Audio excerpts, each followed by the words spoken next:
শিক্ষার্থী বন্ধুরা, আজকে আমি ইংলিশ ক্লাস 4 এর ইংলিশ পড়াবো 58 পেজ।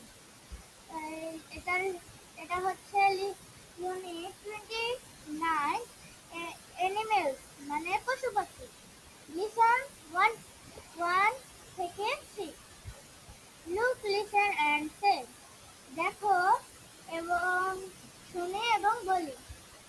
The kangaroo pocket. ক্যাঙ্গারুটির থলি। Today I am visiting the zoo. আজকে আমি পরিদর্শন করেছি চিড়িয়াখানায়। I am looking at a kangaroo. আমি একটি ক্যাঙ্গারু দেখি। She has a pocket and I can see. তার একটি পকেট ছিল এবং আমি দেখতে পাই এটি। বেবি ক্যাঙ্গারু, এটি একটি ছোট kangaroo. It's it's looking at me, এটি আমাকে দেখেছিল। তারপরে হচ্ছে I look at the pocket and the babies hand. আমি দেখি পকেটের ভিতরে তার মাথা। তারপর হচ্ছে I remember when I was small. আমি মনে রাখি যখন আমি ছোট ছিলাম। In my bed, আমার বিছানার মধ্যে। তারপরে আমরা নিচে চলে যাই। তারপরে এই জায়গায় অনেক ভিলেন লেখা আছে, এই জায়গায় একটি পিকচার দেওয়া আছে। তো আমরা নিচে এটা করি।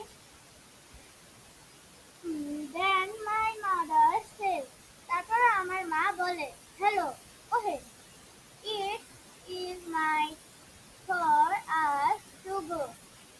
এখন সময় আমাদের যাওয়ার। তারপর আমরা নিচে পড়ি number B, research the poem. পুনরায় কবিতাটি পড়ো। গ্রুপ 1, একত্রে কাজ। Where else can you see a pocket? এই জায়গায় একটি প্রশ্ন বলেছে, এটার বাংলা পড়ি। যেখানে অন্য কেউ পারে তুমি দেখো একটি পকেট। মেক এ লিস্ট, একটি তালিকা তৈরি করো। তো আমরা এই যে চলো, আমি কিছু শব্দার্থ লিখে রেখেছি, পড়ি দিয়ে যে আমি একটু তাড়াতাড়ি করবো, কোনো কথা বলবো। পকেট মানে পকেট।